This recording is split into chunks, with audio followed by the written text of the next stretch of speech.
Hello there, this is John Coleshaw, and I'm just slightly borrowing the voice of John Pertwee for a moment.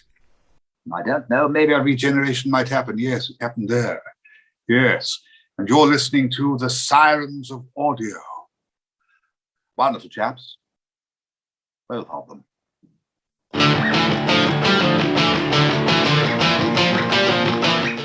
Toby Hadoke's Time Travels, The Doctor Who Show, Big Blue Box.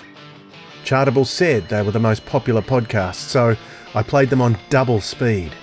Barely took up any space on my phone memory. So you're going to do this? Let them all think you're listening to podcasts about the TV show only. It's the only way. Then they can all forget me. I got too big, me too noisy. Time to step back into the shadows. And Philip? Forced to listen to these sketches all his days? His days, yes. His nights? Well, he needs to stop his dog barking and keep his kids quiet. But that's between me and him, eh? So many stories, me one. I'll help you review them, of course. Well, you're not exactly going anywhere, are you? But you're a fool nonetheless. It's all still waiting for you. The endless box sets, the Dudman of the 11th, and the podcast. Goodbye, me too. The first podcast. The podcast that must always be heard. Hidden in plain sight. The podcast you've been running from all your life. The Sirens of Audio. The Sirens of Audio. The Sirens of Audio.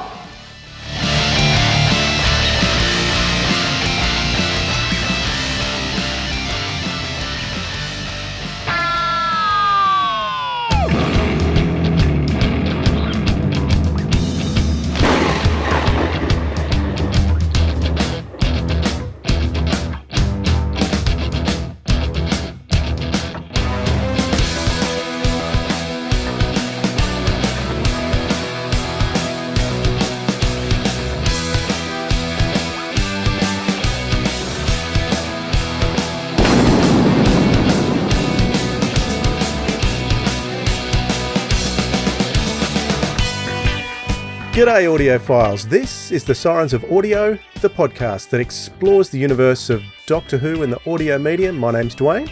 And my name is Philip. G'day Dwayne, g'day audiophiles. G'day Philip, and of course you're watching us too, if you're watching us on YouTube and Spotify. So if you haven't done so already, get over and check us out. Actually, or we might scare you away, so we'll take that chance. What do you think, Philip? Well, we might scare them away. I haven't got a background up, so I've just realised you're seeing all of my son's room in all its glory. It's a nice change. Nice change. I can't quite make out what's on the cupboard over there, but I'm too scared to ask. No, he's into strange books and things, which I don't understand, but anyhow. Gotcha. So our main feature today is going to be an interview we did recently with Simon Fisher-Becker, who of course in the world of Doctor Who is better known for his portrayal of Dorian Maldavar. In, I think his first appearance was A Good Man Goes to War. Yep. Then The Wedding of River Song. I can't remember if he's been in any other TV stuff because I've been focusing on his audio. But those two in particular are standouts from the TV series, and he has appeared as the same character a couple of times on Big Finish for an 11th Doctor box set and for a Jenny box set most recently. But he's also appeared in Gallifrey and he's also appeared in Iris Wildtime. So done a couple of different things for Big Finish. But we have a lot that we're going to talk with Simon about. But before that, Philip, do you know what I see? No, what do you see, Dwayne? No. What are you seeing, Dwayne? I see a rabbit hole. Here we go.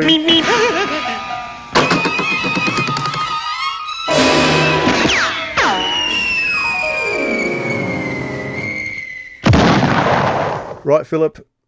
This rabbit hole, I'm not sure if you're going to be too happy about this rabbit hole because I've had a bad week. Oh, great. You're in a good mood, are you then? I'm in a good... Let me put it this way. I've been in a pretty narky mood over things that have happened through the week. And there's a couple of things. things that shouldn't affect me, but they do. And the first thing that affected me this week was the slap, the Will Smith slap. So famous around the world. And I'm one to have been on the receiving end of assaults like that, and no action's been taken. So I think the young'uns call that term triggering. I just found it very upsetting, but I think the modern term is triggering for me. Yep. Because I found that when I didn't press charges, it haunted me for years and years to come, and I always regretted it. But I'm not Chris Rock. And, I'm a different person altogether. The other thing is last week we reviewed the Fourth Doctor Adventures with Kenny. And we made a decision before we started the podcast to specifically not talk about James Dreyfus, didn't we, Philip? We spoke about it consciously, and we made a conscious decision not to talk about it. We did. And the sort of the political issues surrounding James. So... But around the same time as the slap, I'd also seen some other Who-tubers, shall we call them, with a lot more audience than we do, actually, talking about the fact of is it really moral to go and purchase this particular item featuring James Dreyfus because he's such a horrible person. And I don't know the details of James Dreyfus. I know vaguely what happened. But I was annoyed. I was annoyed about that. And the other thing that happened this week was that an investigation into Noel Clarke had finished up, and the police found there was no evidence to substantiate any of the claims of these people that came forward with claims against him. So that also raised another issue for me in that last year we actually did a whole rabbit hole topic on the Noel Clarke issue and then decided not to air it on the podcast because, it wasn't something people wanted to hear about. But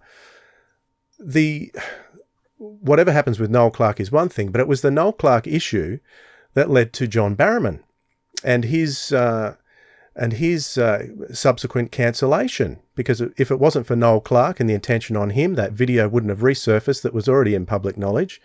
And more than likely, nothing would have happened with John Barrowman.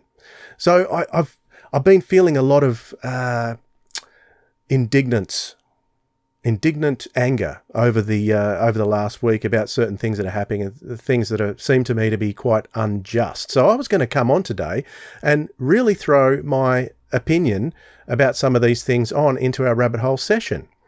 And it's not something that we normally do, Philip, but I see some of these other Who-tubers and podcasters that like to complain about things and politicize things and bag things and cause arguments. Is that something that we should be doing, Philip? Would it increase our audience if we did that?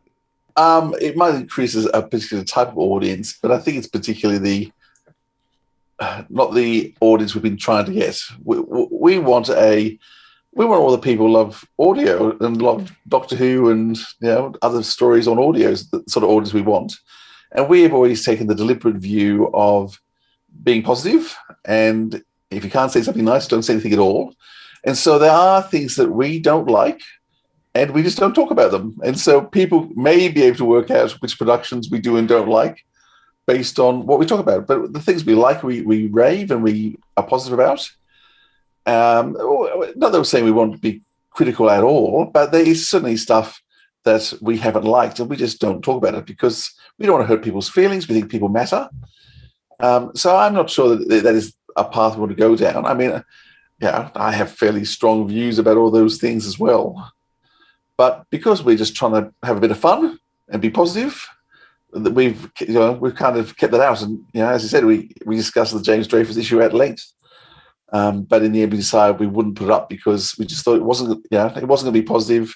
It was just going to cause arguments, and we don't want people to be fighting anymore. The James Dreyfus issue was not something. It was something that we decided we wouldn't talk about on last week's episode.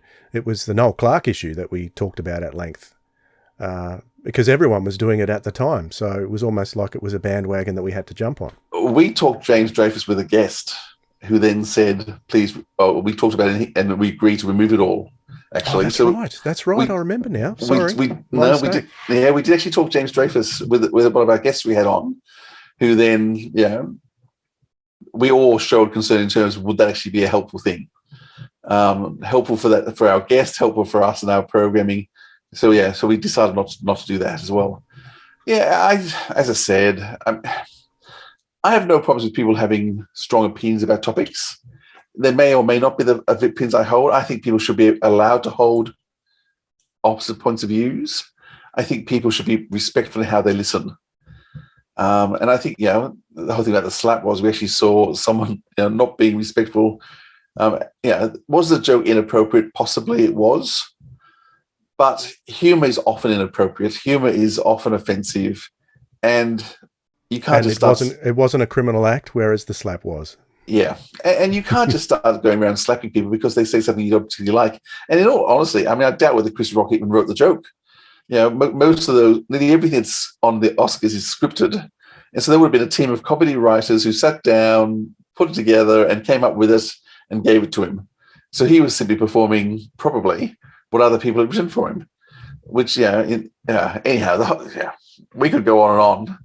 But no, I see in fandom, it's not just in Doctor Who fandom, it's in all fandoms and all spheres, that social media and the internet just laps up the conflict between people. And that's what gets massive numbers on people's view counts and things like that. So I find myself thinking, well, should I throw something a little bit controversial in and maybe get our numbers up?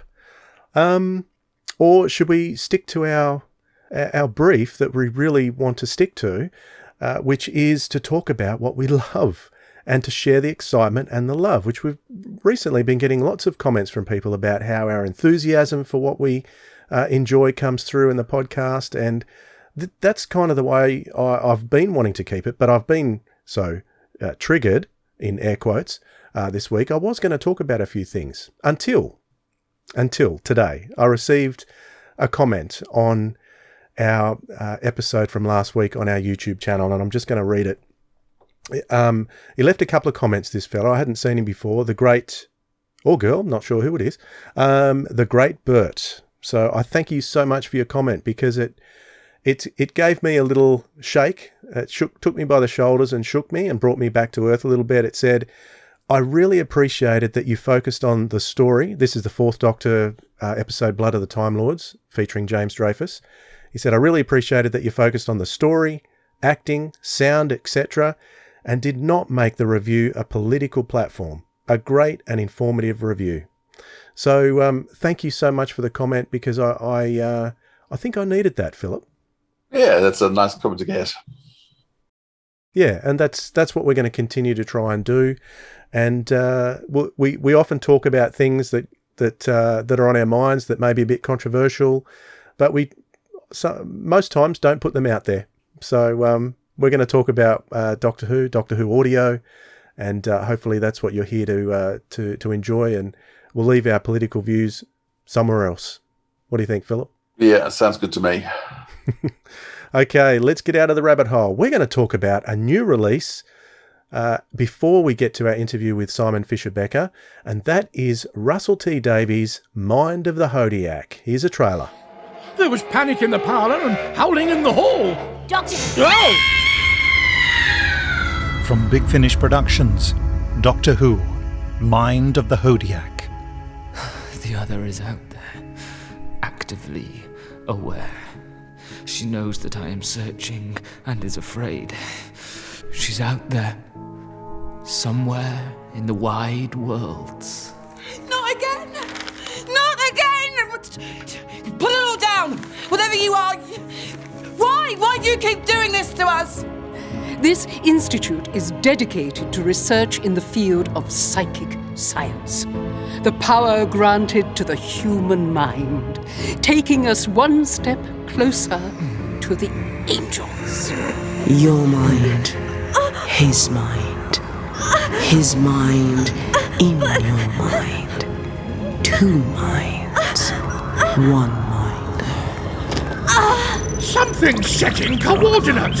Doctor, look! Keep down!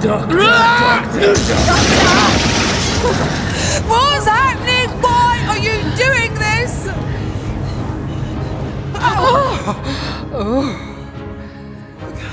It's gone. Whatever it was, it's gone. But couldn't you feel it?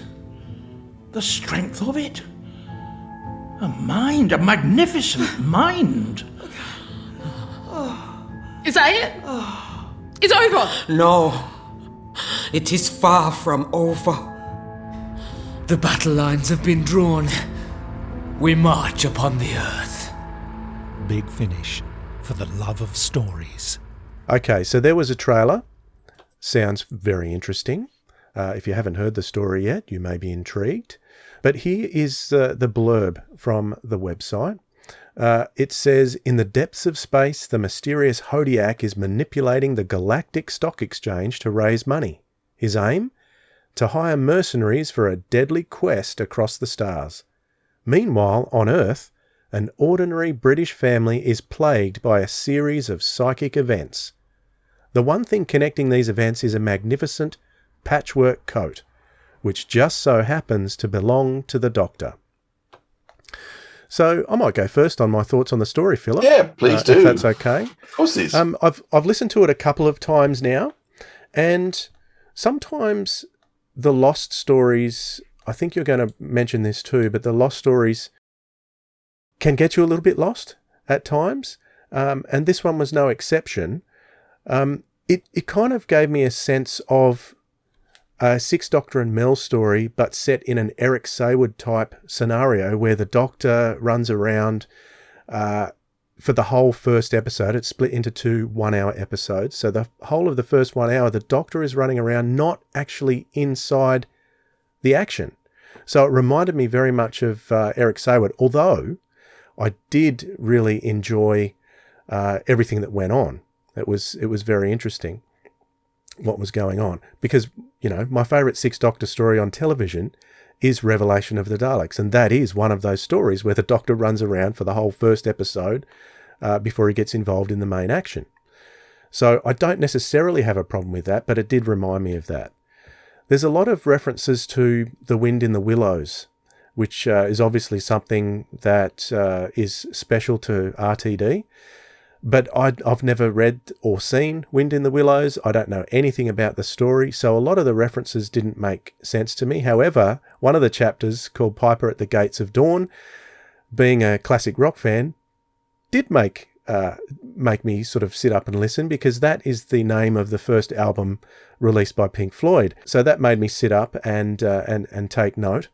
I think the first episode contains one of the most brilliant lines that the Sixth Doctor has ever done, and I think it's only fitting that Russell T Davies wrote this line, and I wrote it down. I'm going to read it out. It says, the Sixth Doctor is talking to Mel here. He says, and he's talking about The Wind in the Willows, the tragedy that surrounded the author. I think his name was Kenneth Grahame. Yep. And he says, at the heart of the best children's stories, there's always a certain sadness. And I thought that line was Russell T Davies to a T. If you look at his Doctor Who era, that is what he's doing. He's got this sort of childlike adventure story carrying on throughout those 4 or 5 seasons that he did, and but it's tinged with that sadness, you know, Last of the Time Lords, you know, comes across the Master and the Master dies, and so he's on his own again, all that kind of stuff. And I think that was one of the most poignant lines I've ever heard on audio. And it's interesting that Scott Hancock actually wrote the second episode, so it would have been in consultation with Russell T Davies. So the only episode that was written to start with was episode 1. So Scott wrote the second episode, and even though I said I was a little bit lost with all the characters, the other thing with a lost story and a TV story sometimes, and something that may be, you know, some of the book adaptations, is the casts are so big that you get lost in the cast as well. So by the end of the story, it was all coming together and making sense. But I was glad I listened to it for a second time, because it had so much in it that I could re-listen to it. It's one that gets better and better on each listen, I suggest. So, yeah, I could pick out bits from that I didn't quite understand before that made more sense, and I got an overall sense of the story by the end of the second listen a lot better. So that's me rambling on for a bit. What about you, Philip? Yeah, well, I did enjoy it. It was interesting for me. I was noticing a lot of the tropes. So, all the 80s tropes that were there. So, as you said, just the whole first episode of the Doctor not arriving, which, of course, I think is nearly every single episode of his first season. I mean, it's particularly for us in Australia, we had that whole season split into cut up. And so each episode was actually turned into two 25-minute episodes, usually with a 5-minute beginning on the second episode, because they were just, the other episodes were just too short for 2:25. But the Doctor in those first episodes of 4, he never arrived, and often not even to the second episode, which was just, I think Eric Sayer didn't actually like the Doctor much, and so he kept him away from the story as long as possible. And so you had that. But as you said, the stuff that was happening in the TARDIS was certainly interesting, and him and Bonnie together are just marvelous. They just play off each other so well.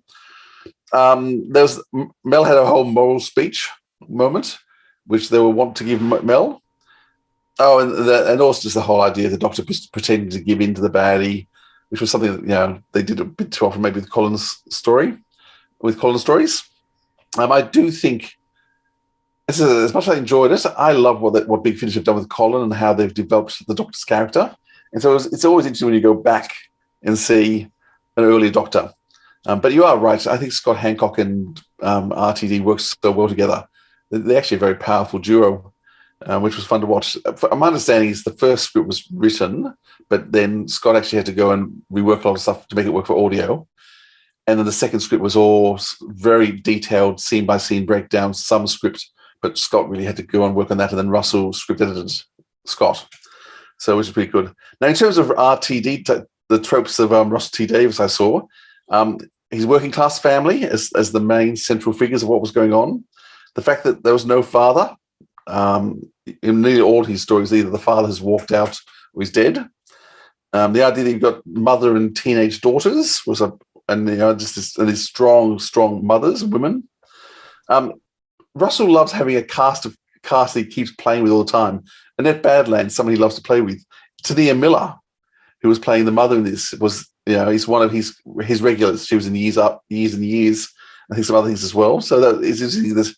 Even with this huge cast, I can say the cast was bigger than a TV show would have. It was massive. And I can't believe Big Finish managed to get such an amazing, huge cast in. Alexander Vlahos just came in to do a couple of lines. He and Scott are good mates. So obviously Alexander did a bit of a favour for Scott along the way. But it was just, this cast is just unbelievable. Russell likes to play with religion. And there was some, he did a bit of playing with religion in this as well. And what people believe, what they don't believe. Sometimes it's a bit of a dig, and sometimes it's a bit more. It's a bit ambiguous in this one, though. Yeah, but it always is. It's always ambiguous. I still third season story, future Earth in the underground, in the car park, gridlock. The gridlock is all about religion and faith and the playing of the old rugged cross. It's an amazing work, and you do really wonder where Russell stands with all of these things. So in some ways he feels like he's anti-religion, but then there's still a positive side that comes out. So as I said, it's one of his tropes. I mentioned the warrior mother already. So you can so see this was an early Russell script, but you can still see Russell developing in terms of where he was going to head. It really is an enjoyable listen to. I was a bit lost. I need to listen to it a second time. A bit lost, but by the end, when it started to come together and all the bits fitted, there was lots of aha moments, which really makes me want to go back and listen again. The other thing that I'm just so impressed by with this was the music score. You beat me to it. Sorry, it is just one of the best music scores we've had for a long time. It is totally non-80s. Because often Big Finish try and match the music score with the period. This is a orchestral work of the Murray Gold sort of variety. It's a beautiful work. I'm sure it's all done on one instrument, but it's orchestral in sound. It's orchestral in scope. It has so much emotion and heart that I don't usually listen to a whole music score. I usually start listening to a bit of it, and usually I'll just get on with the story. and I might come back to it later. In this case, when I started listening to the music score, I was just hooked. And I just sat down. I was out walking. I just sat down on a bench and just shut my eyes, sat in the sun, because that's unusual at the moment, and just enjoyed it. This score just washed over me. You enjoyed the music too then, Dwayne? This is the best score since Return to Skaro. I think that sound designer music got me because of the pure nostalgia of it, but this score has got me because of the pure emotion behind it. It was incredible. I rarely have time to listen to the music suites afterwards, but I enjoyed it so much during the story. I made a point at the end. I just sat where I was. I hit it's only a 10-minute music suite on the extras, and I hit it, and I sort of was holding my phone up, staring into space, my eyes glazed over. I had goosebumps going up my arm. It was really good. It was really, really good. I can't stress that enough. So that's Rob Harvey. And, I should just point out, Rob Harvey. Yeah. It did the sound design too. This sound design is all. I mean, Big Finish always good, but this music score was very successful. So the standouts for me in this story were Annette Badland as Mrs. Chin. This is probably my favourite role of hers in all of Big Finish, apart from Margaret Blaine. Well, I think I sort of mentioned to you, because I was texting you a bit when I was listening to it, that she was so good I really hated her. Yes. And I said to you, whenever you say that, it's got to be good. That's what it means. She was just so awful. I hated her. But such a great performance. I do love Annette when she plays bad, and she threw in they threw in the line, all girls together, which of course is was a line taken out of Boomtown, which Margaret Sledine says. So I was amused by that line being slipped in. And you know how you were talking about the religion side of it being ambiguous? The actual alien, the Hodiac, I found that to be a little bit ambiguous in my mind as well, as to what exactly it was, how it worked. I kept thinking, is this kind of like a celestial toy maker / eternal / guardian type thing? Had all these things, 'cause I'm trying to reference back to things that I already know. But Russell has created a brand new alien that does something different to what we've seen before, puts it in a different context. We've had Gestalt creatures too, like it could be one of, it's, the Doctor asks if that's what it is, but it's not exactly. So it's sort of, a little bit ambivalent there too. So I was always trying to work out what exactly the Hodiac was. Still was by the end of it. One of the great strengths of Russell with these aliens was they often had other motives, and they weren't just clear-cut baddies. I think the classic series tended to be, this is the monster, they're bad, we can kill them all off. Russell made his aliens far more complicated and diverse, and with different motives. I mean, he really proved that with the Sledine. They weren't a race, they were a family. And they're all about, profit and greed. So just he's always played around. It's fascinating that this is his first Doctor Who script, and already he's created an alien which is not what you expect and isn't a typical alien. And within that, there's other little complications too. It's very clever. Absolutely. And of course, I don't know if you had a chance to hear the extras, Philip, but it was interesting how it actually came about. And it all came about through Emily Cook's endeavours in doing the lockdown tweet-alongs. And she talked Russell into doing one of those. She formed a relationship with him. And then it was through that relationship that Russell sort of spoke to her, and she got the producer gig out of it. So we have Emily Cook to thank for that as well, because if it wasn't for the tweet-along, it may not have inspired Russell to go, oh, hang on, this is a Big Finish script. So I think it's a lot of kudos need to go to Emily too. Indeed. I think the whole Lost Stories can be a bit of a mixed bag. I certainly enjoy listening to them, but this is one that is actually, it's on the good side of the Lost Stories, and because of all sorts of other academic and interesting reasons, it's worth a listen to. Absolutely. All right, that's our take on Mind of the Hodiac. We've got much more coming up. We've got an interview with Simon Fisher-Becker in just a few moments. I'm going to play a trailer for you now for the 11th Doctor Adventures Volume 1, featuring Jacob Dudman, and he appears in one of the episodes there. Here it is. We'll be back in a moment with Simon. The calendar man can take it all, your years, your months, your days. Live each hour as if it lasts, or he'll write your life away. Coming soon from Big Finish Productions. Doctor Who, the 11th Doctor Chronicles. Someone has been killed every day for a month, and I'm the only one who knows it. I'm Olivia Pamiak. Delighted to meet you. I'm the Doctor and this is Amy. Submit to my judgment, and not one more human life on this planet will be found wanting. If I agree, and you can't convict me, then you'll return the memories of everyone on this planet. Give back its history, deal? You're eager to see what's down in the dark, so now they all want to show they're not scared. But no, it's the right thing to do. You! Me? Don't play the innocent doctor, whoever you are. I never forget a face, especially not one with an outstanding bar bill. The ink is as wet upon the warrant as on this page. Fight on and pray. Remember this humble author who reflected our England. Remember always your Miss Jane Austen. Big Finish. We love stories. Because we're all stories in the end. Just make it a good one, yeah? It is my pleasure to introduce to us our special guest tonight, or today, or whatever time it is for you, Simon Fisher-Becker. Thank you, Simon, for joining us. Thank you for asking.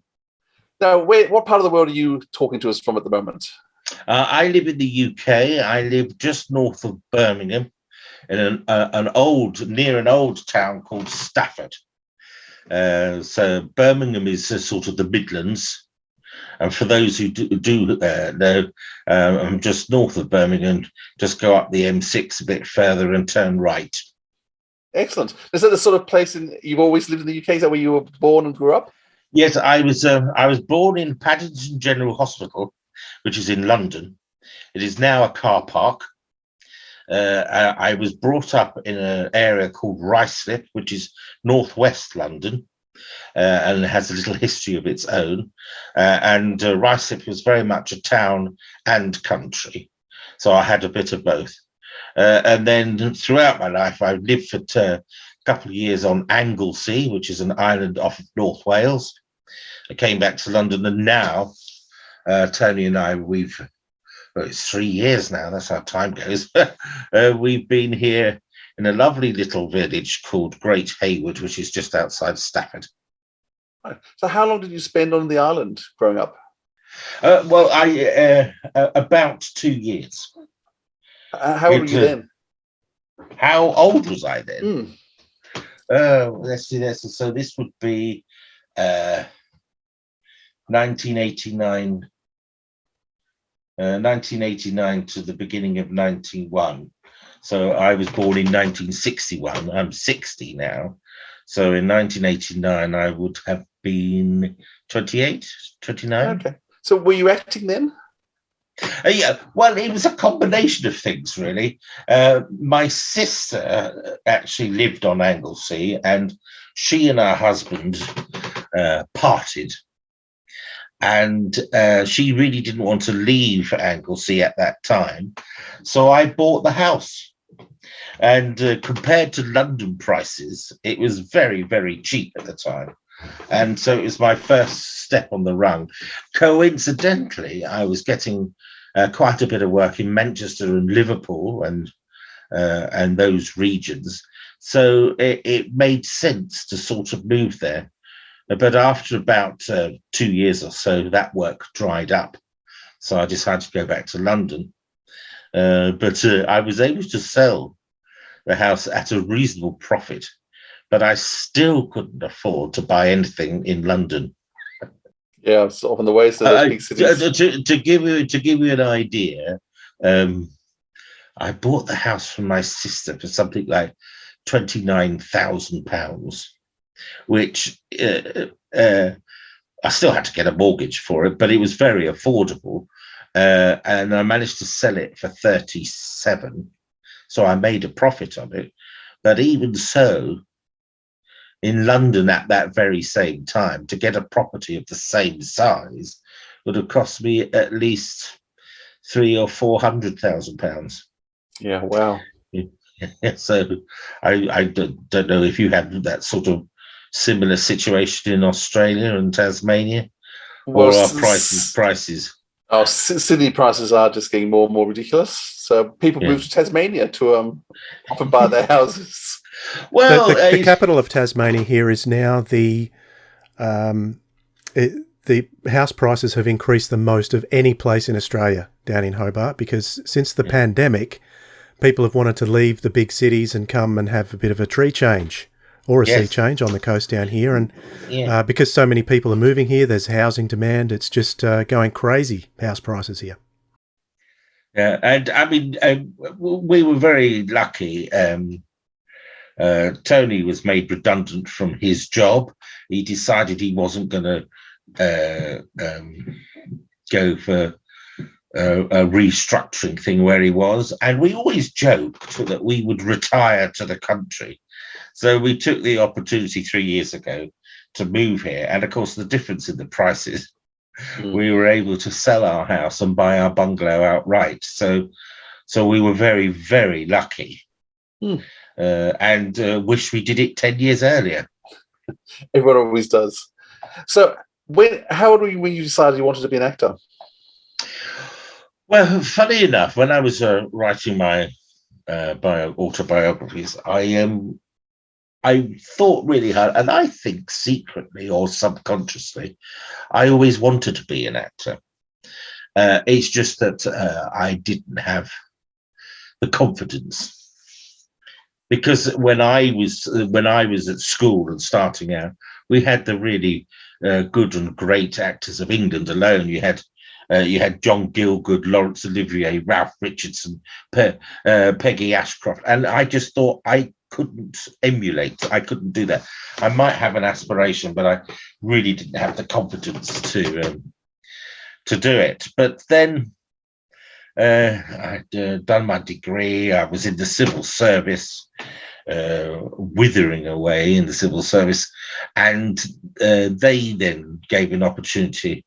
At the time, they wouldn't offer redundancy because in the UK, civil servants couldn't be made redundant. But it was a funny little phrase. It was a financial inducement.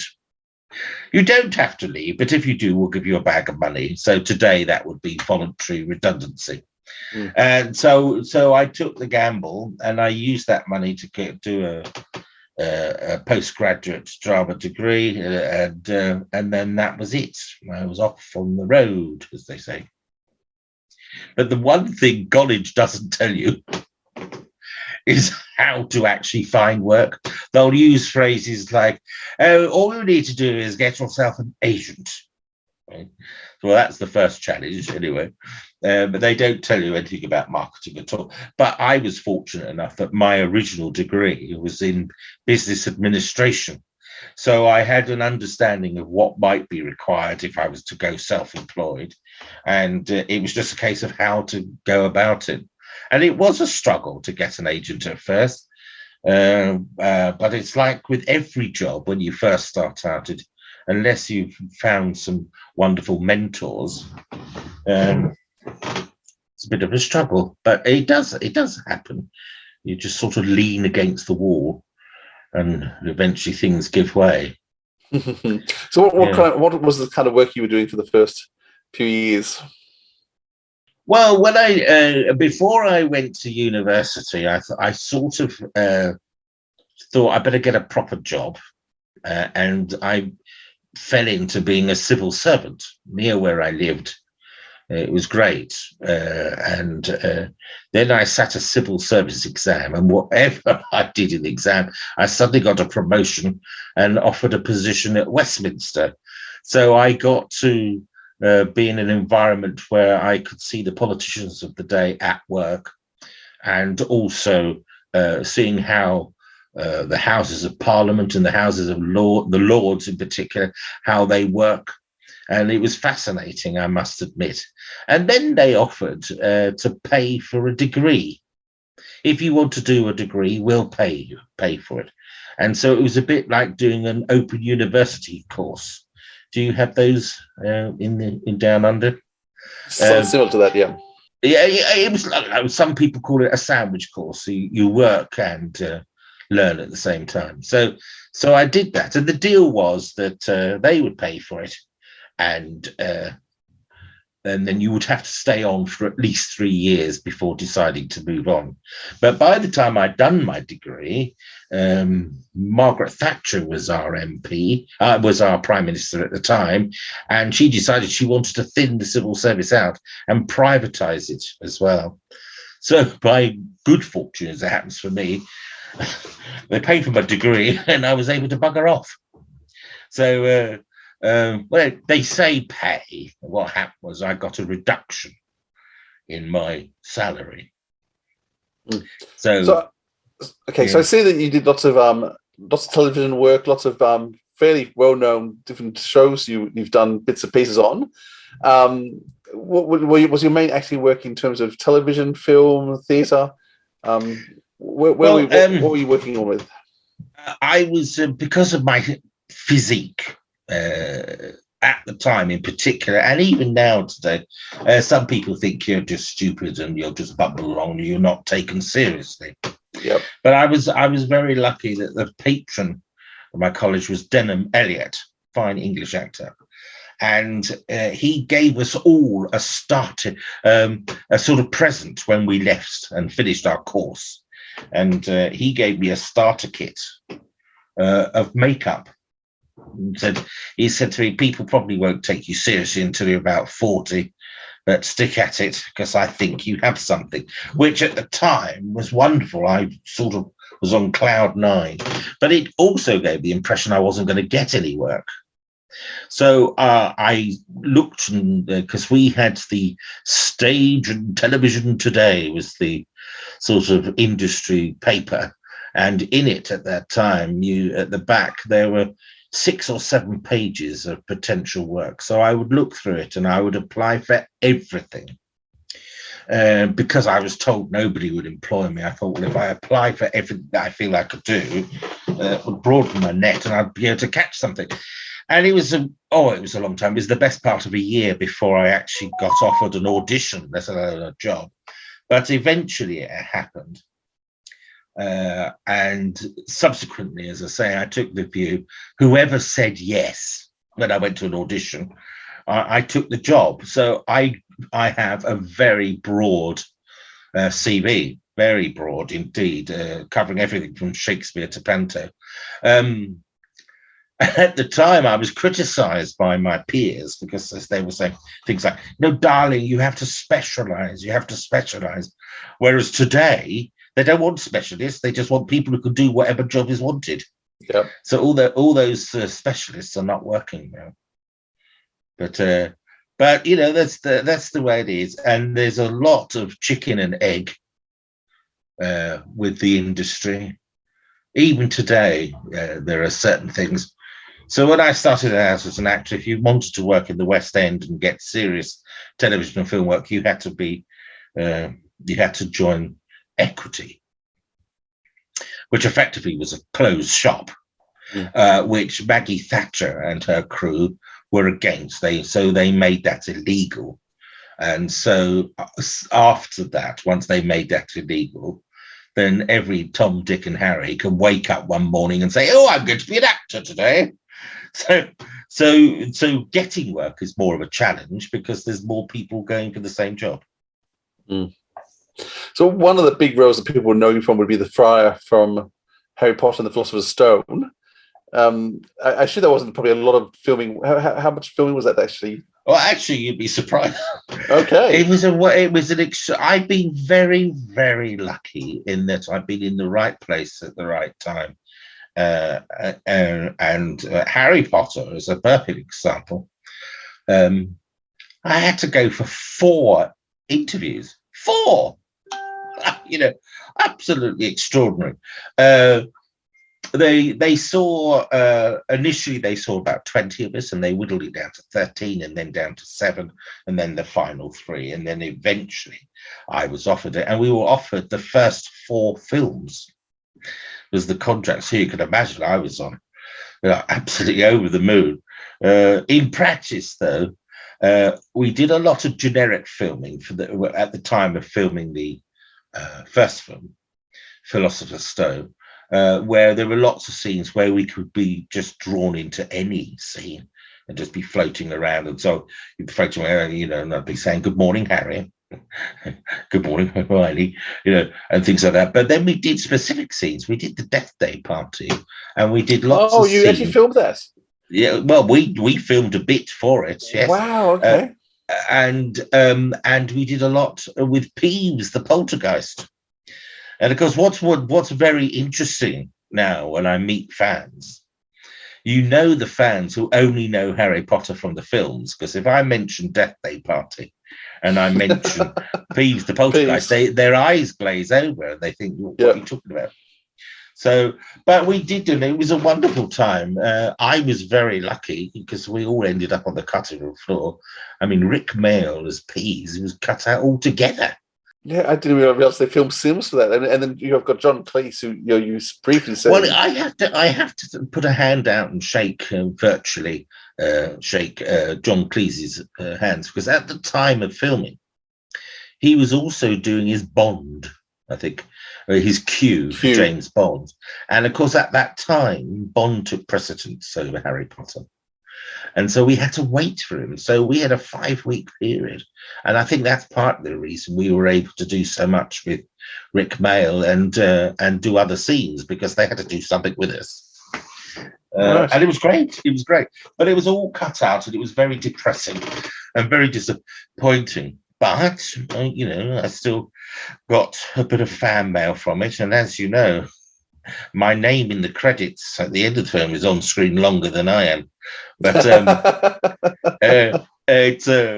but there we go. And then, of course, 10 years later, I got Doctor Who. And it was because of Doctor Who, I then got invited to go on to various conventions and whatever. And because I was at conventions for Doctor Who, the Harry Potter fans started coming back. Right. It was, and of course, you get no handbook. You have no idea what's going on. You just sort of find yourself being drawn to certain places.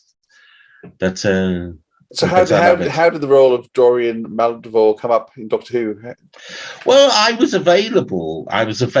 For an audition in December. What year would that have been now? 1989. No, 2010. 2009 was the audition. Right, yeah. Yeah, sorry, I lost all sort of track of time. Yes, we all do. When people read my books, they'll find out that in March 2009, I was quite brutally attacked, and I was recovering from that. So I wasn't in Panto that year. And I can tell you, had I been in Panto, I wouldn't be here talking to you now. So that's how strange things work out. So the silver lining to that, of course, is I was available for the audition. And they saw about 7 of us. I was thinking I might get a recall, but instead, 3 days after the audition, I was just offered Durham.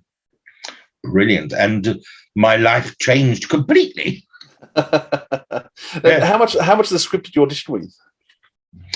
In fact, the audition script was effectively the first scene I did with Dr. Song, with the great Alex Kingston. It was effectively that. So I had to do that 2 or 3 different ways and then flirt with the casting director's assistant. There we go. I was in there for 5-6 minutes. That was it. Right. Extraordinary.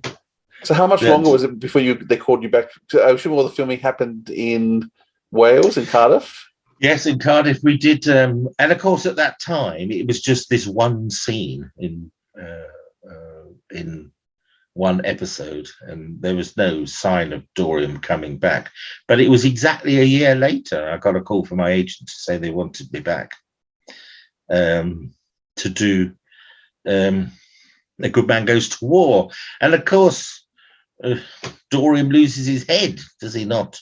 In The Good Man Goes to War. That would be the end of him there, but still no. And then although Dorian had a bit more to do, I was disappointed. But then it was a month after that got the call to say they wanted me again. In fact, my agent called to say, I don't know what you're doing, but they want you back. And I thought, that's a nice little confidence boost from your agent. And of course, at the time, I thought it must be a backstory, because Dorian and one or two others have a debt they have to pay. So I thought it might be covering that. What is Dorian's debt? But instead, I got my head in the box. So what was it like working with Alex Kingston? Oh, she's delightful. The entire crew and everyone, the whole team, were like a family. I will admit, I was very nervous when it was the Pandorica Opens. It was the first time. I was frightened to, even breathe in case I made a sound that they didn't like. But when I came back, I was welcomed with open arms, and it was like being welcomed back as the prodigal son or something. You had Stephen Moffat, who was the head of the team, very clear what he wants, but he was quite relaxed, really. I got to chat with Mark Gatiss in a car a couple of times, and Matt Smith is delightful. I mean, the head in the box, it was just him and me. It was a wonderful, wonderful time. Everybody just got on with their job. That was the thing. Get on with the job. You can have some fun, but we got 10 days to finish this. What was putting the makeup on like? For me, very straightforward. They shaved my head. It was very funny. At the read-through, which was about 2 weeks before we filmed the Pandorica Opens, Stephen Moffat asked me if I minded having my head shaved. And of course, at that time, I wasn't going to say no to anything. But his reasoning was that with HD, a skull cap looks like a skull cap. But ironically, when they did shave their head, the back of my head looks like the dark side of the moon. So didn't do much. But it was for me, it was a very simple process. 2 hours for makeup and costume. And basically they shaved my head, put a barrier cream, painted me blue down to about just below, just above my boobs, nipple level, and my hands up to halfway up my arm, and that was it. That's it. And the worst part of it, they put a fixing agent so it all stay in place, which tasted vile and didn't work. So forever, throughout the day, you had people coming around patting you again to redo the makeup. Being a child of the 60s, were you a fan of Doctor Who growing up? Yeah, no, we watched it. I was 2 when it all started. So I don't recall the first episode, but I do distinctly remember William Hartnell changing to Patrick Troughton. I remember it distinctly. But we watched it in a very different way because it was promoted as an educational program for all the family. That's how it was promoted. And I was brought up by my grandparents. And so they were very keen on any sort of education. And we would watch the program. And then, this is a phrase that's going to alter the DNA of a few people, we switched the television off.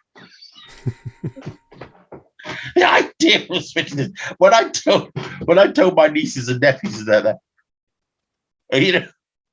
we watched the program and then we switched it off and we discussed what was in the program. And it was so.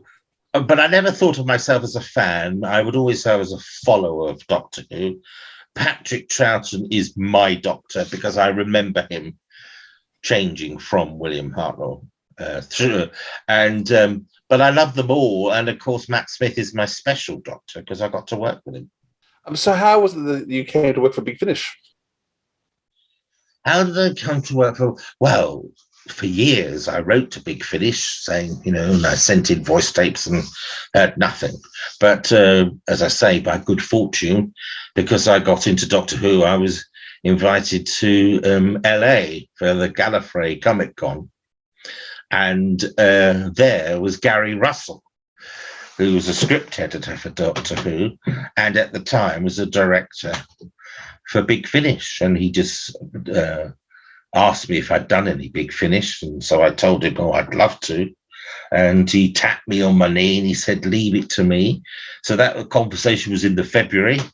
And then in the April, he contacted me and offered me a role in a Iris Wildtime story, which is a spin-off with the wonderful, wacky Katie Manning, which was kind of good. Yes, Gary said, I've got the perfect part for you.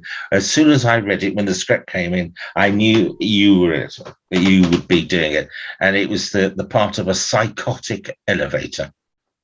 So that made me, oh, there we go. And then a couple of months later, he offered me the role of, I think it was Caval, as science minister in the Gallifrey 5, and that was it. And then there was a bit of a pause, and then after the blue, I got a call to do the 11th Doctor Chronicles. Yes, so, and I got to work with the extraordinary talent that is Jacob Dubman. He played Matt Smith. And I can tell you, we were sitting opposite each other in the room when we were recording. And there were times I thought it was Matt. His absolute impersonation was spot on. Very good. What was it like bringing Dorian back? Oh, of course, it was wonderful. I mean, personally, I sowed a seed of a spin-off for Durham. What was it? When we finished the wedding of River Song, there was some talk about some sort of spin-off called the Barmy Army. And I can tell you this because it all appeared in the Doctor Who magazine and everything. And to me, it was a bit like Charlie's Angels. Dorian would be on some sort of video phone somewhere talking to, I think it would be Strax, Jenny and Vastra, and, you know, some task needs to be dealt with. And that was it. And we talked about it. And it was very serious discussion for about 3 months, I think. But then it never happened. And then I found that Jenny and Strax came back, but there was no Durham, which was a shame. But then I sowed a seed that Durham Moldover wouldn't have handed over the vortex manipulator with having not tried it. He would have used. I have to test it because I can't possibly sell anything if it's faulty. So you could have Durham turning up anywhere. And also with this thing about owing debts and things, and particularly in the wedding of River Song, Dorian clearly has known the Doctor for a long time. So it's no guarantee that Matt Smith was his first Doctor. His first Doctor might be number 23. You know, number 10 just, before that. And so I sowed that seed, and alas, it's fallen on fallow ground. Oh, we'll see. But you came back in Jenny. Oh yes, now that was lovely. That was very unexpected, and of course it was the time of lockdown. So the one of the best things you'll hear actors who've done Big Finish is we have wonderful time doing it. The catering at the studios that we used was absolutely fantastic. But this time we've never heard that before. So yeah, this time of course we were at all points of the compass, and so we had to record from our individual homes. So I was able to, because as well as my little man cave here, Tony has his music room next door, and it's a full semi-professional setup. And so we had a feed come through from Big Finish Central, and we did it like we recorded it live, but from different places. It was absolutely fantastic. There was concern that there might be a problem with different ambiences, but it, as you will know, having heard it, it all works perfectly. But you wouldn't know. No. We weren't in the studio together. That's what's so brilliant. No, it is astounding the quality they managed to get. That was a particularly brilliant story for Dorian in terms of you got a lot to do. They really flesh out your character. There's potential, obviously, for so much more. So at the moment, there's no you haven't heard any talk as Dorian coming back because there's so much scope for what he could do. I mean, I'm always the last one to know. I mean, not just Doctor Who, but there are other things. I get people sending me emails saying, "Oh, congratulations! I understand you're going to be in," and I'm thinking, "Hello," and I'm phoning my agent, and my agent is saying, "Hello," and then she gets the call the following afternoon. It's a funny world, really. Yeah. Funny world. Have you found it as acting? You have accepted a lot of rejection. Do you find the rejection hard? Yeah, initially, yes, very hard. But you see, when you're younger, you have different motivations. When you're younger, you're looking for work anyway because you want to build your CV. But also with television and film, you want stuff that you can add to a showreel. And so that was your motivation. So to get rejections from auditions was, it was a kick in the teeth. But, there comes a time that the worrying is going to make things worse for you. So in the end, I just threw up in fact, it was Harry Potter that did it for me. Because there was all the excitement of filming Harry Potter and the Philosopher's Stone. I even had my first experience of paparazzi chasing me up the road. It was the thing to be in. And we did so much work.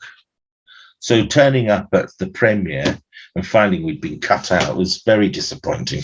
And I won't say I got depressed, but I thought, well, I've got to think about things again. So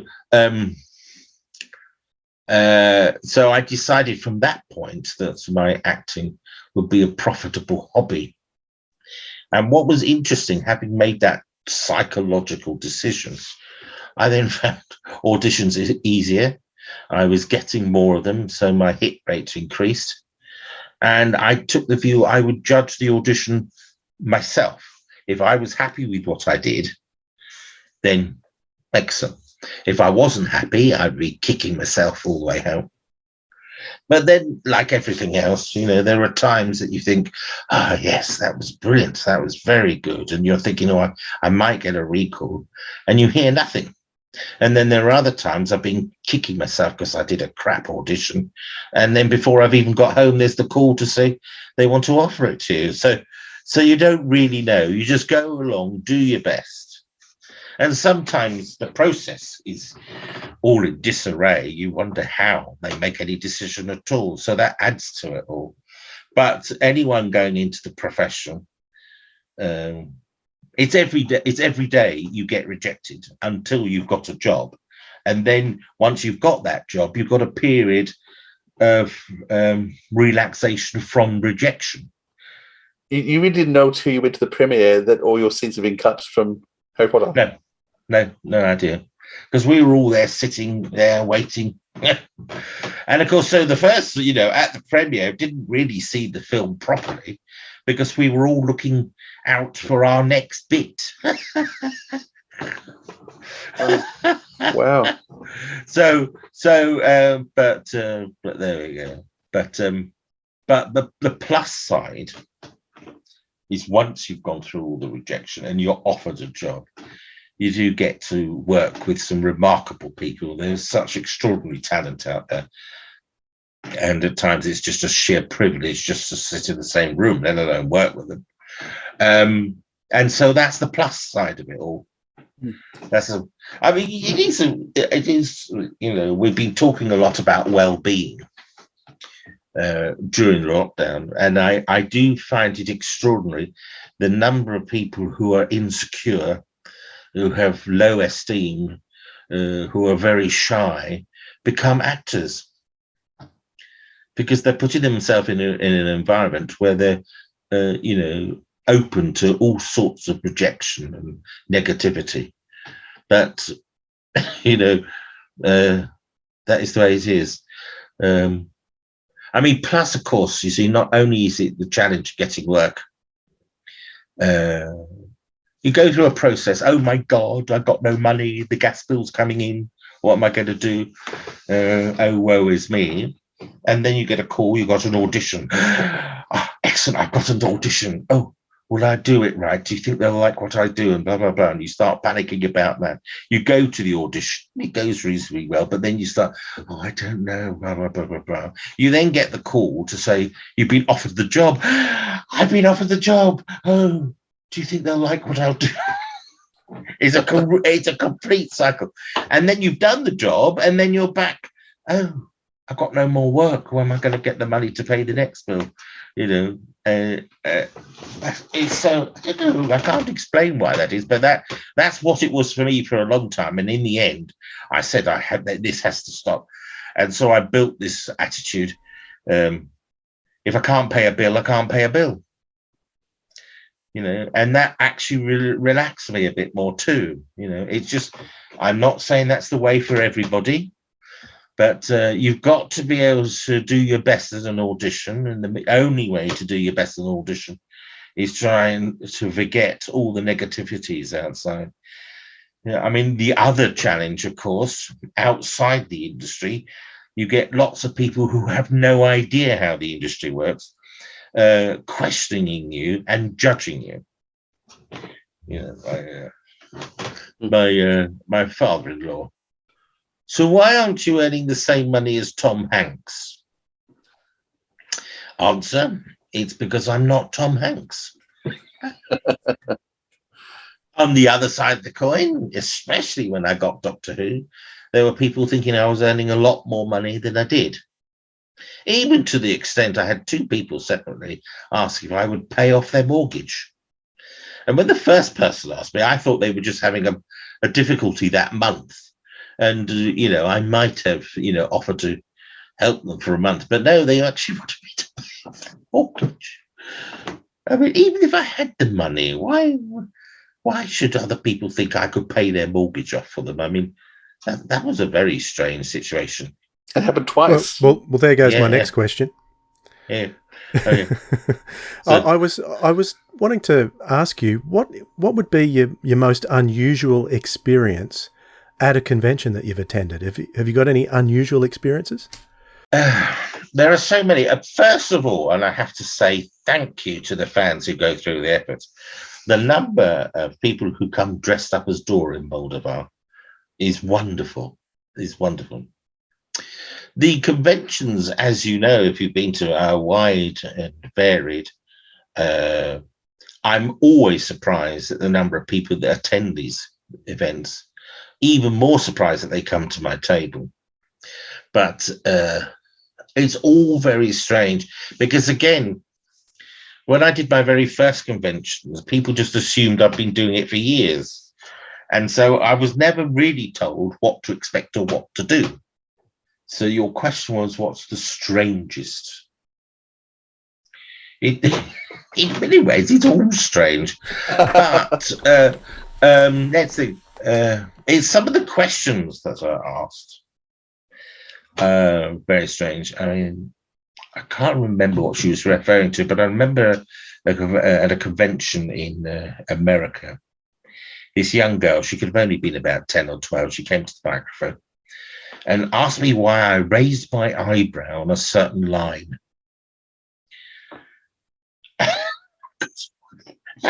How do you, I mean, you know, what acting method are you using?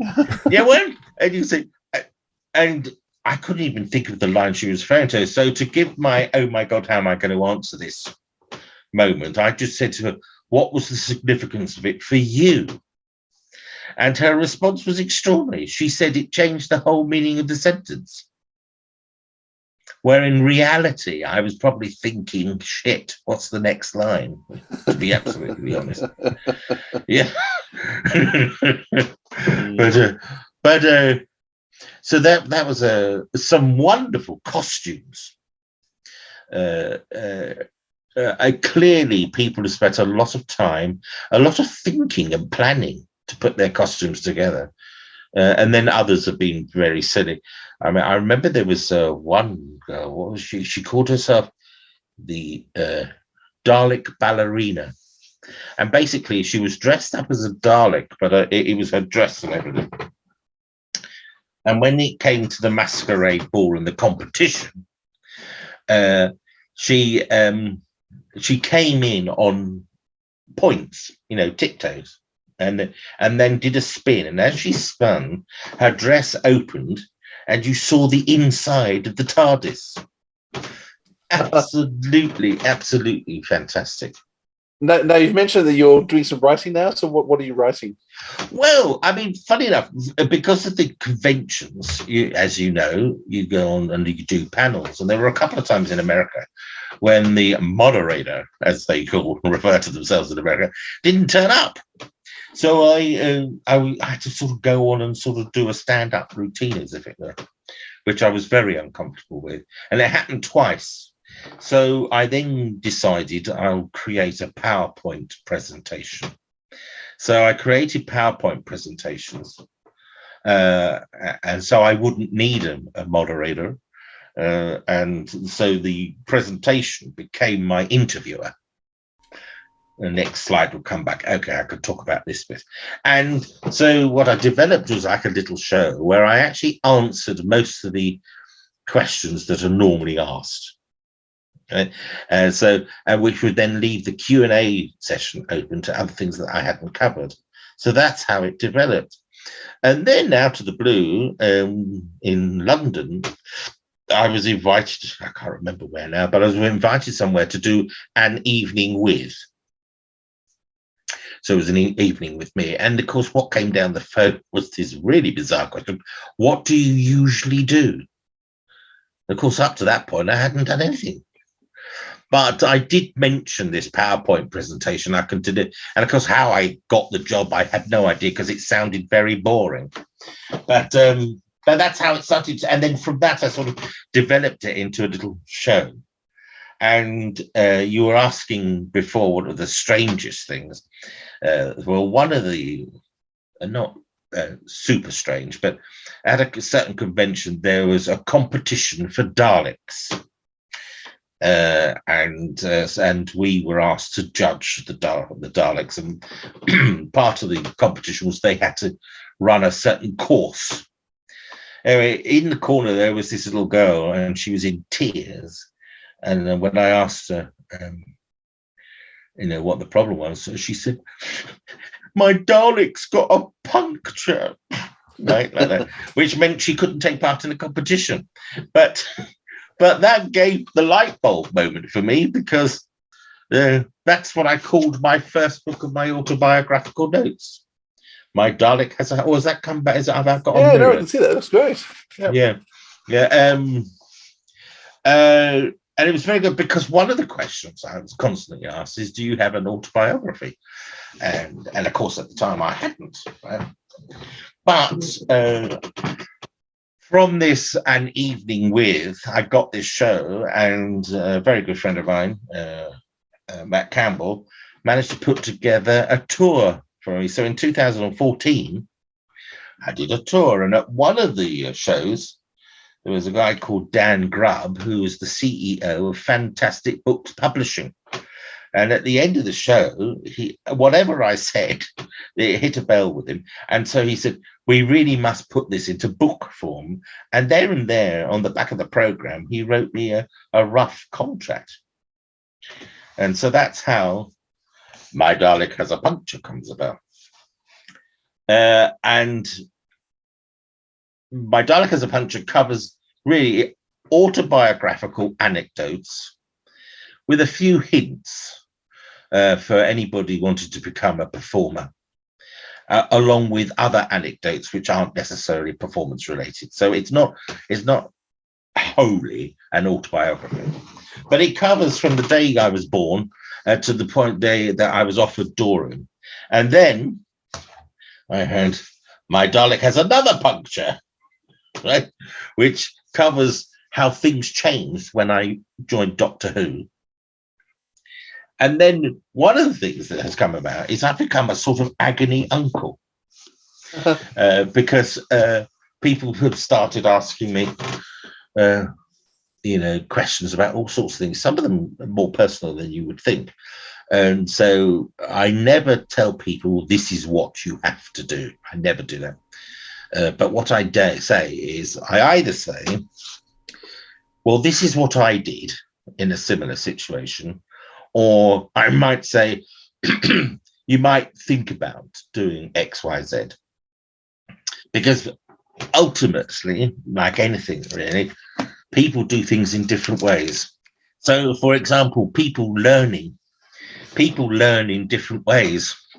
There are people who can learn by just watching a video and they'll learn something. There are people who like to be by themselves and study a book or some details. And there are those who can do a mixture. There are those who can cope with learning whilst there's lots of noise around them. And there are those who have to have deathly silence. So we're all very, very different. So that's why I never say, this is what you have to do. And I always question people who do say that sort of thing. But from that, I got all sorts of anecdotes. And bottom line, my grandmother used to use the phrase, let bygones be bygones, right? And then a friend of mine, Peter Smart, jokingly said it should be let zygons be zygons. So that's how the third of my trilogy came about. So if people get hold of your books, how can they order your books? The best way to get them is through Amazon. If people want to have signed copies, I'm more than happy to get them to them.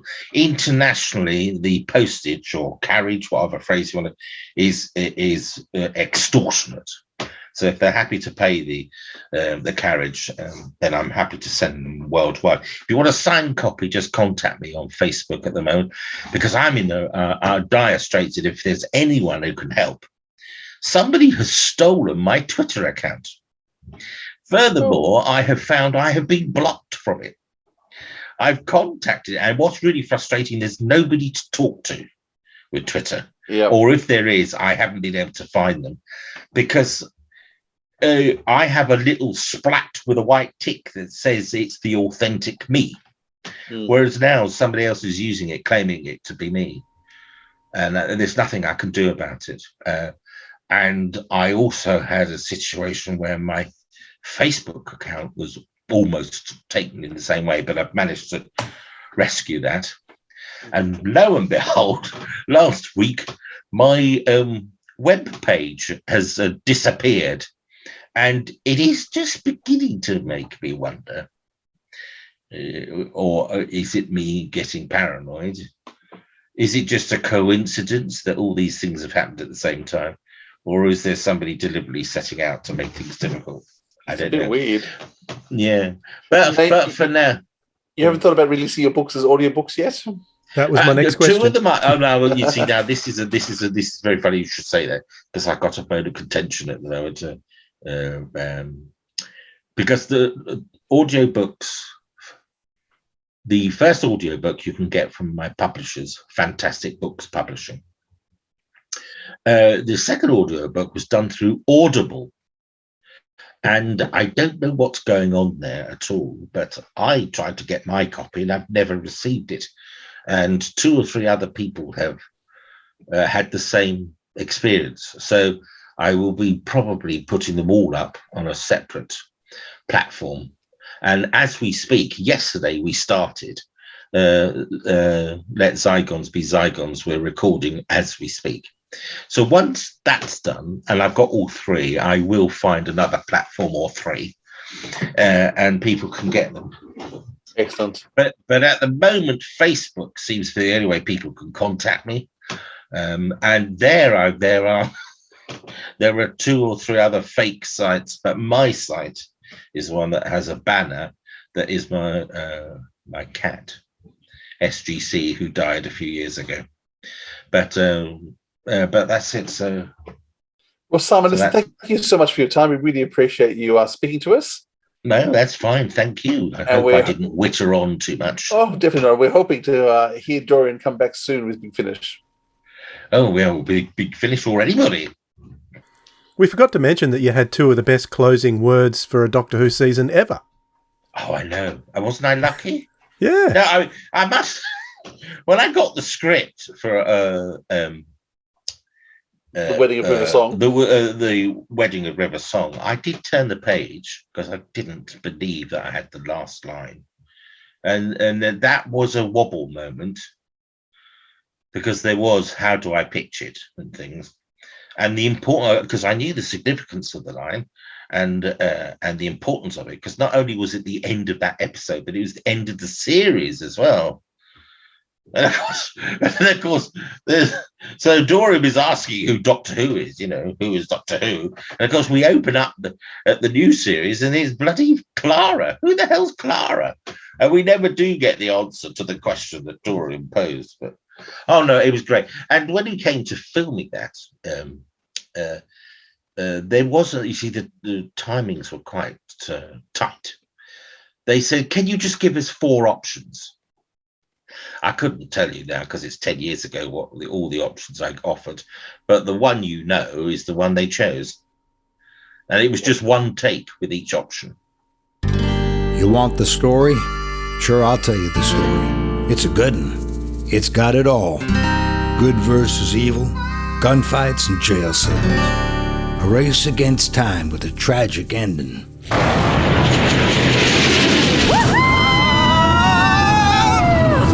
Late jump completed. That was fun. The Jenny 8 is a very good ship. Not the name of the craft. Is the name of the craft. Should we do it again? From Big Finish Productions, Jenny, the Doctor's daughter, still running. So the best thing for us to do is to keep ourselves moving. Therefore, we're going to need that reactor for the ship. And to get that, we need to go... inside the Moldavarium. Seriously? I'm just trying to keep it light. The girl and the boy just entered the building. Monitor them. I want to know everything they do and anyone they speak to. This will become the home of a new cyber race.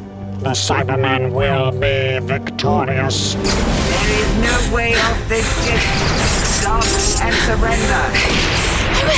I wish we knew why it was trying to kill us, Just a reason would be nice. I'm sure it's nothing personal. Security alert in audit room 9. Noah, grab Geraldine, then grab me. You will be detained for security. Oh no, we won't. Big Finish. We love stories. Now, hold tight, everyone. Here we go. Allons-y. I don't know why I said that.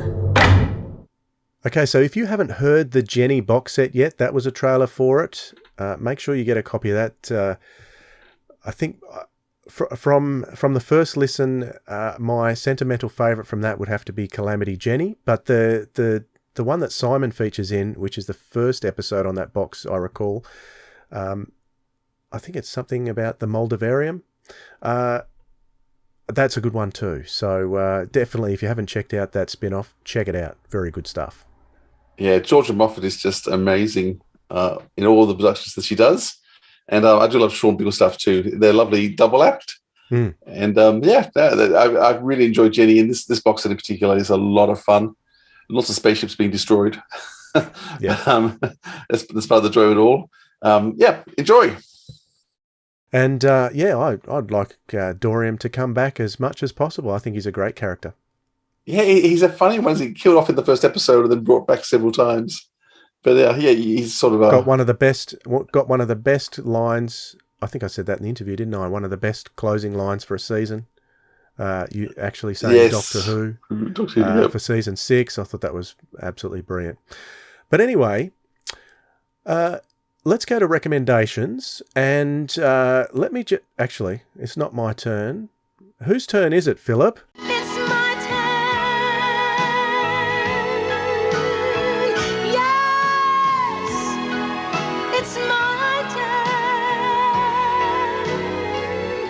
Yes, it is your turn, Philip. There you go. Okay, I did a little pause there because you're going to find out in the edit what I actually did there. So that's something for you to look forward to. You're going to have to listen to the whole episode now, Philip. Okay, so go for it. What's your recommendation for this week? I'm going to actually recommend Unit Nemesis. So the Unit box sets that have been coming out for a while. We had a big break and they just started coming out again.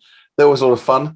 I just want to promote it just because of the 11. I am such a fan of the 11 in any context.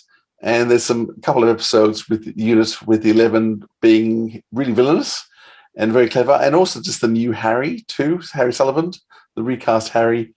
I'm still Have you had a chance to hear the second one yet? What do you mean? Unit Nemesis, Agents of the Volprene, which was just released. Yep. Oh, you did hear that? Yeah. Yeah, that's sorry, that was the one I was trying to recommend. Obviously, I didn't do the whole title enough. So really worth really worth listening to. There's 2 boxes out now for Nemesis. Yes, the last one was just a month or so ago. I'm just really enjoying the characterizations. But 11, I just think is amazing. And I said Harry Sullivan, I've been really enjoying. I'm not sure if I've missed why he's in the modern era, how he's come forward. I'm suspecting that may have something to do with the Tom Baker season that we haven't had yet. Or did I miss something? I think it does. Yeah, so I think how he gets back there is actually explained in the Tom Baker season. That we haven't had I don't think we get to know through this series. It's just a feeling I've got. Yeah, I was just thinking I didn't know why Harry was here. They don't explain it. So I was just guessing that in a couple of years' time, maybe 10 years' time, when we finally get to, because I don't think they've even announced a Harry and Sarah season yet. I don't think that's been announced. I'm guessing it's happening. There's nothing official. I don't know anything, but I'm just guessing there's a Harry and Sarah season coming, and Harry must get somehow left in the future. But I don't know that. This is all, I don't know. It's just anyhow, he's in the box sets, which is a bit of a surprise when he turned up. But I'm really enjoying how he's being written.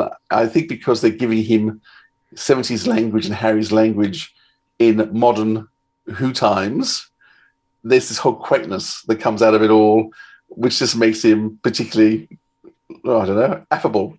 I don't want to say lovable. He's sort of like a big teddy bear. Anyhow, I'm really enjoying what they're doing, loving the 11. Just, I like where they're going. Excellent. What about you, Dwayne? What are you going to recommend? Okay, I'm actually going to recommend 2 things this time, because I was going to recommend something, but then I was casting my eye over the Doctor Chronicles, the 11th Doctor Volume 1, in which Simon Fisher-Becker has a story, and I was looking at the writers of these stories. Fair income. This is one you've got to listen to. The first story is called The Calendar Man by A.K. Benedict. We've had her on the show. The second story, The Top of the Tree by Simon Gurrier. The Light Keepers by Roy Gill. So those 3 alone, you should be getting this box set for. The last one's written by Alice Cavender, who I'm not sure, that the name's not familiar to me, so maybe it was just a one-off there, or she's done some short trips or something like that. False Coronets, it was called. But Roy Gill does the script for the Dorian Maldivar story, The Light Keepers. So I'd recommend that to start with. Also, another thing that I've been listening to in the last week is a 1-hour audio play called Omega, and it's based on a series of graphic novels or comics done by a company called Cutaway Comics. Have you heard of them, Philip? No.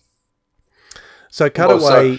you've mentioned them to me in the past, but in terms of I don't really know who they are. Before that? So, yeah. So my understanding is, and the only reason I picked this up was because it's audio, and Brian Blessed plays the role of Omega. So I thought, I have to get this. He can shout. Yes, I have to hear what they're going to do with this. So I went and got this the other day, and the premise of Omega is that the comics that this is based on are set on the world of Minyos. So the one that we're introduced to in Underworld. So it goes around the lives of the minions. And so we've got in the audio, we've got Omega trying to, I think he's trying to reestablish himself back in the universe through Minyos. And you've got a character in there who's sort of hooks up with him, and they have a bit of an adventure. It's quite interesting. It's really well done. However, we're a bit spoiled with Big Finish because they give us cast lists, even with our downloads, cast lists, production notes, synopsis, all the production crew. With this, all I got was an MP3 with nothing else attached to it. So I don't know who the other actors are. I don't know. The writers would probably be the same writers as the comics if I went back to the website and had a look. But sound design, things like that, don't really know who did it. So I can say that it comes across to me as a comic book on audio. So yeah, I know the comic book adaptations for Doctor Who stories on Big Finish. I know the Avengers ones are doing quite well, but the Doctor Who ones were possibly not quite as popular as... Did Jason Haig-Ellery say that to us when we were talking to him? It was the comic strip adaptations that he was surprised didn't do as well as they expected? Yes, and the books, he said, both those. Right. So yeah, this does come across as an audio comic book. It does come across that way. It's not fleshed out quite as much as you would expect if you're a regular, say, Big Finish listener. But it's still worth a listen, and it's still very interesting. It's a history that I'm surprised Big Finish hasn't tapped into, to be honest. The history of Minos, because there is a sideline in the Doctor Who universe that has a wealth of opportunity in it, and good on Cutaway for doing it, I think. Yeah, definitely. So that's my recommendation for this week. Any final thoughts on today's episode, Philip? No, just great having Simon along, and thank you for his time. He was so enthusiastic to be involved, and very, very gracious with his time. Excellent. Next time on the show, we're going to be chatting with Nigel Fairs. So Nigel has been producing, acting, directing, sound designing, doing music for Big Finish Audios for many, many years. Most recently, he's been working on the Worlds of Blake 7. So we're going to have a chat to him about that and everything else that he's been doing for Big Finish. It's going to be a great one. So I know you're looking forward to it, Philip, and I hope everyone else is too. Thank you very much, Philip, for joining me today. It's been my pleasure, Dwayne. Thank you for joining me. And we'll catch you next time. See you, everyone. This has been the Sirens of Audio, episode 102, featuring our review of Mind of the Hodiac by Russell T. Davis and our interview with Simon Fisher-Becker, with your hosts Philip Edney and Dwayne Bunny. Theme music by the Jackpot Golden Boys. Contact details, links to our podcast and video locations, social media and more can be found at sirensofaudio.com. Send us some audio feedback via anchor.fm/sirensofaudio or drop us a line at sirensofaudio@gmail.com to give us your thoughts about a podcast or the latest audio drama you've been listening to, and we'll share it on a future episode. Why? Why the heck should you do it? I don't know why, but here's a good reason. Because audio drama